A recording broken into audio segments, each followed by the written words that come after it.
Pemirsa, kunjungan kerja Menteri Perdagangan Zulkifli Hasan di Lampung Sabtu lalu menjadi viral. Pasalnya menteri yang belum sebulan dilantik Presiden Jokowi itu membagikan minyak goreng sambil mengkampanyekan putri sulungnya, Putri Zulia Savitri dalam Pileg 2024 mendatang.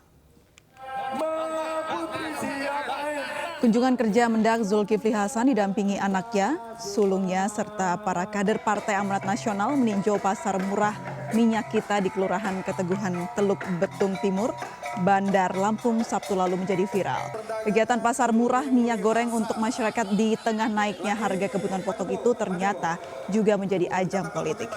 Zulhas terang-terangan meminta masyarakat memilih putrinya, Putri Zulia Savitri, dalam pemilu legislatif 2024 mendatang. Ibu di sini diundang, katanya ada minyak kita murah ya. Nah, disuruh beli berapa? 10.000 dapatnya 2 liter. Udah bawa uangnya 10.000 udah bawa. Nah, uangnya nggak usah dibeli, di kantongnya aja, dikantongi. 10.000 yang nanggung Putri, tuh Putri.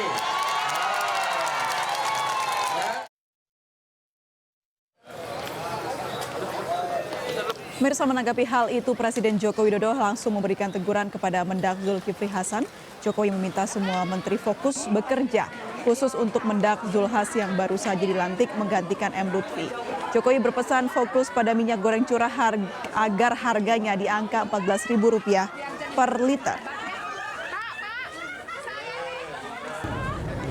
Ya, saya minta semua menteri fokus bekerja. Kalau Menteri Perdagangan ya urus yang paling penting seperti yang saya tugaskan kemarin, bagaimana menurunkan harga minyak goreng berada di 14.000 atau di bawah 14.000. Paling penting itu tugas dari saya itu. Jadi pasar-pasar adalah dalam rangka mengecek, saya pun juga sama ke pasar mencek minyak goreng utamanya ini yang kita cek itu minyak curah loh ya, jangan sekali-kali lari ke minyak kemasan yang premium. Yang kita cek adalah minyak goreng curah agar harganya di angka 14.000 atau di bawahnya. Kalau yang saya datangi pasar-pasar sudah di angka 14.000 itu. Kalau di luar Jawa ada yang masih di atas 14 ya satu persatu akan kita selesaikan. Ya. Terima kasih, Pak. Pemirsa, kita akan bahas bersama narasumber yang sudah terhubung melalui link Zoom, yaitu tenaga ahli utama Kantor Staf Presiden Pak Edi Priyono dan Valerian Bramasta, juru bicara PAN, terkait teguran Presiden kepada Menteri Zulhas yang baru dilantik. Selamat sore, Bapak-bapak. Sore. Baik, saya pertama mau ke Pak Edi terlebih dahulu. Pak Edi, sebenarnya apa sih alasan Presiden hingga tegur Menteri Zulhas ini, Pak? Ya, kalau alasan sebenarnya ya tentu saja Bapak Presiden yang tahu ya. Nah, kalau saya kan tidak dalam kapasitas untuk mewakili beliau ya. Jadi kalau dari yang kami lihat sebenarnya ini kan ya sebenarnya biasa saja ya. Bapak Presiden kan berapa kali sudah menyampaikan kepada para pembantunya yaitu para menteri untuk fokus di dalam tugas ya. Saya kira ini bukan pertama kali ya. Nah, cuma karena untuk saat ini yang sedang menjadi berita adalah Pak Menteri Perdagangan, maka ini kan arahnya ke Menteri Perdagangan, dan yang disampaikan beliau sih biasa saja saya kira ya. Kemudian bahwa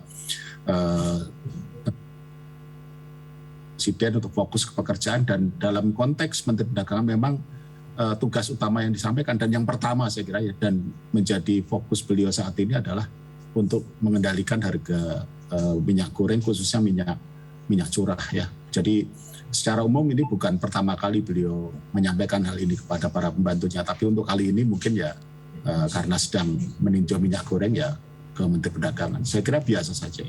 Baik, saya ke juru bicara PAN, Mas Valerian. Sebenarnya seperti apa sikap Pak Zulhas mengenai hal ini? Ya Mbak, tentunya untuk dari Pak Zulhas juga pertama-tama mengapresiasi dari rakyat Indonesia khususnya untuk memperhatikan kinerja dari Menteri Perdagangan. Karena kita juga, Pak Zulhas tentunya juga selalu bekerja keras, tugas dari Presiden jelas, menurunkan harga bahan pokok, kestabilan harga minyak goreng, serta ketahanan pangan di nasional itu sendiri. Nah, jadi kalau misalnya ada kritik, ada saran, ada hal-hal yang tadi disebut sebagai kegaduhan, kita justru mengapresiasi. Karena kita senang kalau misalnya rakyat itu melihat dan menyorot kinerja dari menterinya. Dalam hal ini Pak Zulhas sebagai Mendak. Baik, kebetulan ini yang disoroti adalah kinerja yang sepertinya kurang enak begitu ya Mas Valerian. Ini apakah ada nanti klarifikasi dari beliau, ada rencana? Dari pihak Partai Amanat Nasional, Pak Zulkifli Hasan akan terus bekerja sesuai perintah dari Pak Jokowi. Tadi juga kita sudah baca datanya di Jawa dan Bali, minyak goreng relatif sudah aman di bawah 14.000, dan kedepannya bahan-bahan pokok lainnya akan terus dikerjakan. Dan untuk masalah yang kemarin justru juga sudah di follow up sama Pak Zulkifli Hasan, dan kedepannya pasti akan menjadi pelajaran bagi Partai Amanat Nasional juga sebagai Pak Zulkifli Hasan untuk lebih jelas lagi dan lebih tegas lagi ke depannya. Baik, dalam aturannya begitu ya Pak Edi, apakah memang sebenarnya kinerja menteri ini sangat dan harus diperhatikan betul begitu sensitivitasnya oleh Presiden dan juga dibenahi begitu ya, yang dilakukan oleh Menteri?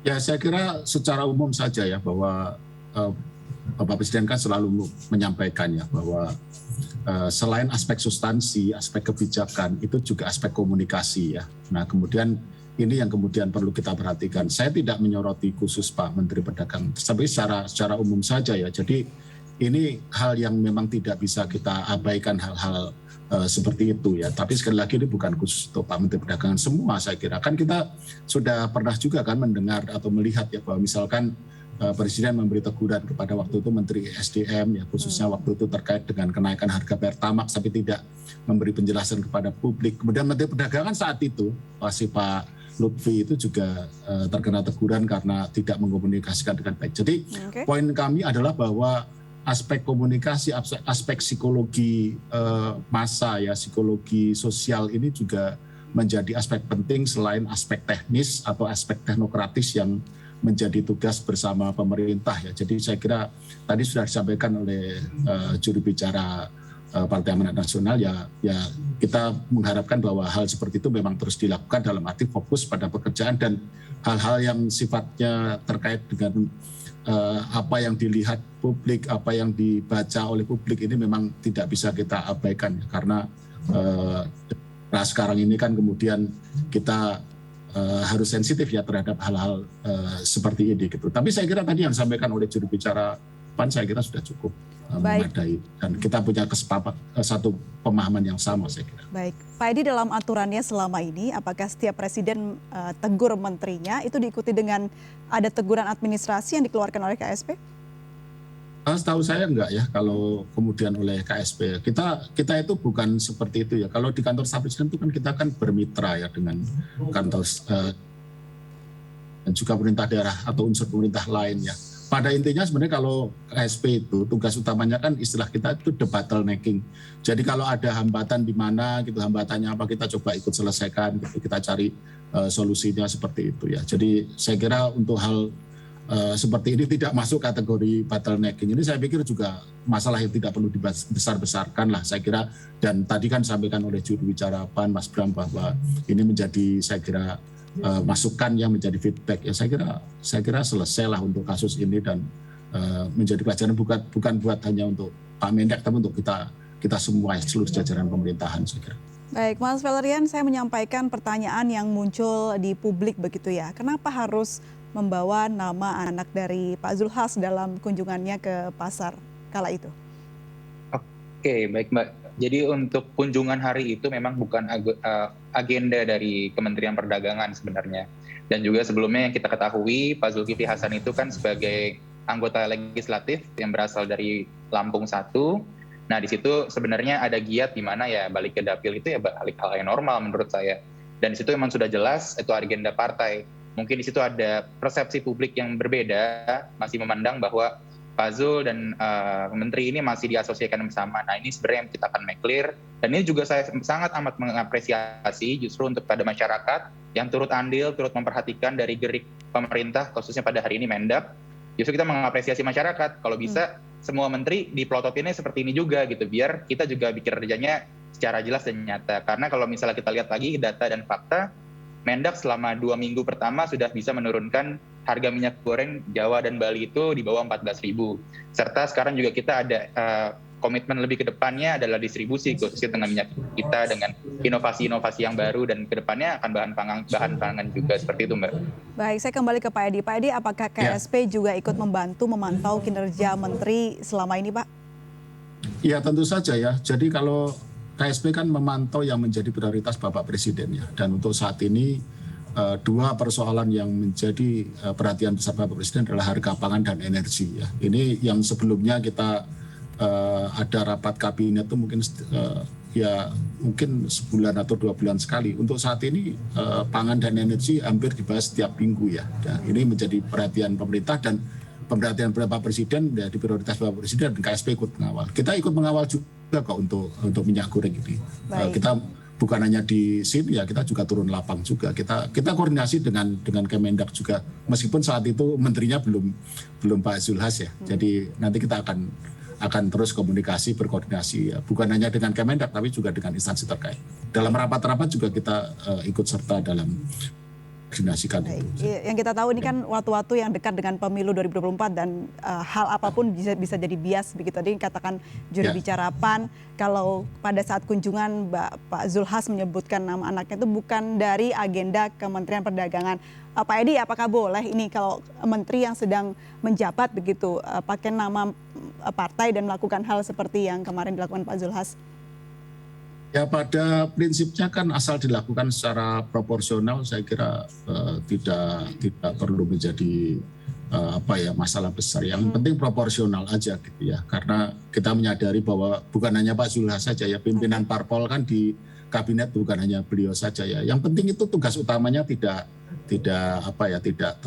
terabaikan ya, masih fokus di situ dan dilakukan secara proporsional saja gitu ya. Jadi nanti kan tidak terlalu menjadi masalah. Dan juga tadi ya saya sampaikan di awal ya, kita juga mempertimbangkan psikologi massa, psikologi publik ya, bahwa ini juga satu yang penting saja, karena yang penting juga ya, karena sekali lagi bukan hanya untuk Pak Menteri Perdagangan, semua saya kira. Baik, saya kembali ke jubir PAN, Mas Valery, kenapa Pak Zulhas ini seakan-akan tidak mengerti bagaimana keadaan yang sedang berjalan, karena itu banyak sekali dikomen oleh netizen atau warganet di Indonesia, seakan-akan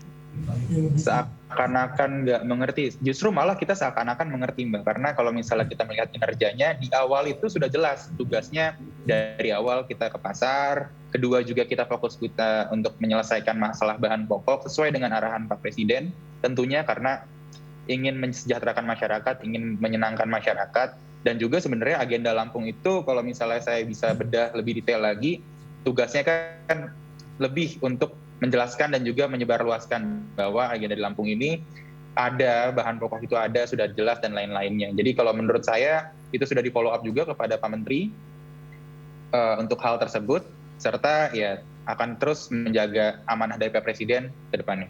Baik, target dan yang sedang dikerjakan oleh Pak Menteri saat ini seperti apa sih, Mas? Tugas dan juga targetnya lebih kurangnya sama dengan apa yang diperintahkan Pak Presiden, baik saat di shuffle ataupun tadi pagi, fokus bekerja, khususnya untuk Menteri Perdagangan itu untuk menyelesaikan permasalahan bahan pokok. Dan ya kita lihat ke depan, mungkin dalam 100 hari kerja ini Pak Menteri akan semangat dan giat untuk menyelesaikan itu. Contoh yang bisa dilihat kan 2 minggu ini Jawa dan Bali untuk masalah minyak goreng sudah di bawah 14.000. Itu salah satu achievement dan ya hal yang sudah dijalankan oleh Pak Menteri Perdagangan. Baik, kita akan ulas lagi seperti apa sih lingkup begitu para menteri ini bisa bergerak tanpa harus ada tegur-teguran oleh Presiden, karena yang kita tahu Presiden ini seringkali menegur menteri-menterinya. Kita akan bahas itu Bapak-Bapak, namun kita harus jeda terlebih dahulu, tetap bersama kami di MNC News.